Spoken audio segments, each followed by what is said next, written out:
question is, what then is consciousness? We're using that word a lot. Yes. And you said that consciousness is all around us. It's related to the 0-point field. Correct. What is consciousness to you? Right, it's an important question because it's becoming more and more, you know that when I started to give talks in physics conferences in the 90s, in the early 90s, mid-90s, if you said the C word, it was like automatic dismissal. You were asked to leave, right? That was like, you could say the F word, but you could not say the C word. And so it was very difficult at the time, you can imagine, but now it's completely flipped around. Like the cool thing for physicists, especially after they retired, is to work on what is the source of consciousness and how did consciousness occur. And you know, and often people talk about, you know, this new idea that consciousness may be at the base of reality. And it's in many cases not very helpful, because the word consciousness is used as if you said God is the base of reality. You still haven't told me anything about what that is, right? If you say consciousness, okay, what do you mean by that?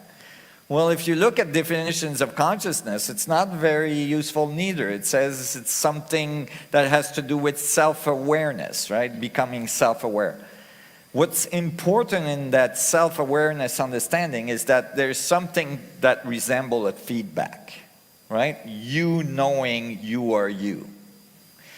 And as I wrote the physics that describe these fundamental laws, these fundamental principles of physics, I realized that the information, and it was already in the philosophy that I had developed, but it showed up in the equation, that the information is circulating in feed-forward feedback structures. And so that you can think of this Planck field, which is an electromagnetic field, this 0-point energy field, as bits of information. And this is exactly how I wrote the equation. That's why it's a holographic equation. And you can think of the bits being exchanged between the field and the surface and the interior of particles. And as you write the equations for this, it starts to make, it starts to look a lot like a feedback structure of information through the universal network. So in other words, the universe is feeding information to itself. Exactly, and that's how it grows. And that's how it becomes more and more complex and highly organized. So the universe is becoming more conscious as time goes on. Exactly, it's getting wiser. The universe is getting wiser and wiser. Yes. Right? But the other Hopefully. But the other thing is, you've also said that time doesn't exist. In the realm of consciousness, time is an illusion. Yes. And you've suggested that consciousness is going back and rewriting itself. That's right.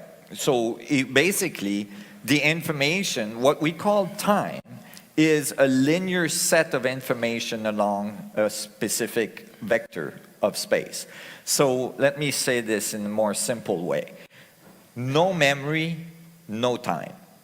If you can't remember what happened just before, you don't know that there's a linear function of time. You don't have evolution. So I modified Einstein, and I'm sure he's okay with it, but I changed the wordy coin, space-time, to space memory, because it's more fundamental. Memory is required for time to exist, for evolutionary systems to exist. So I start to realize that maybe in this Planck field of information, we're leaving information as we're moving through space. And we're basically like we put information on a hard drive in the magnetic field medium of a hard drive, we're leaving information on the Planck oscillating field of space-time, on the electromagnetic field of space-time. And that's what we call our memory.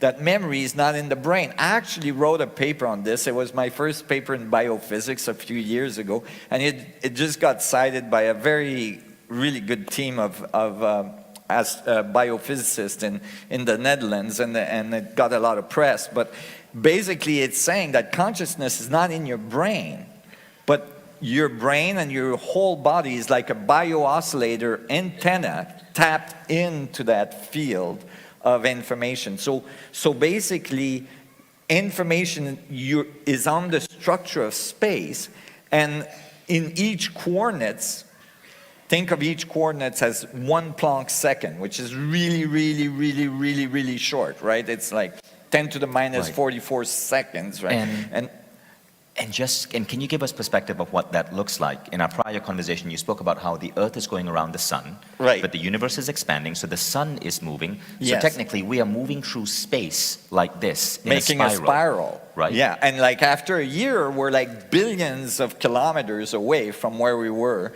a year prior.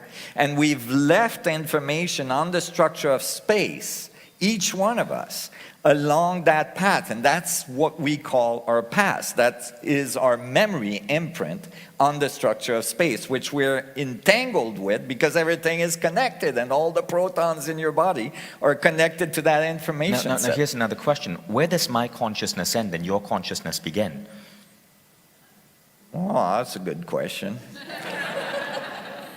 If consciousness is also between us, Right. isn't it all connected in some way? It is, but each coordinates in space-time is observing the universe from a different perspective. If I put an object between you and me right now, and I don't know, we have like 400 people in the room. If not one of us is seeing this object from the same perspective, every one of us, because we are in different coordinates in space-time, are seeing a different part of this object. We're all gathering different set of information. So although we're all part of the same consciousness flow of information, we are all in our feedback structure feeding a different set of information. And all the combined sets of all the coordinates in space-time produce the reality we see. Do you guys follow this? It's a little bit of a feedback thing. How many of you here are wishing you paid more attention in science class? You wouldn't have got that at school. But if the universe, so if the universe is self-aware, is conscious, Yeah. and we are some of the most sophisticated creations in the universe, And we all are individualization, right? Because we're all gathering different sets. Right. So we all look a little different because the universe is organizing in the feedback, is organizing your body a little different than me because you're feeding the universe a little different set of information than I am. so we are just a highly organized bit of the universe. That's where right. universal consciousness is expressing itself. That's right. You're like the structure of space-time extending itself and feeding information back to the whole. Wow. Yeah. That's a very interesting way of looking at it. Yes. Now, Einstein mentioned it. I mean, he approached it in some of his statements. what specifically did he say? I'm going to paraphrase the statement. I think I have it in my presentation tomorrow, but something along the lines that objects are not in space, but they're an extension of space itself.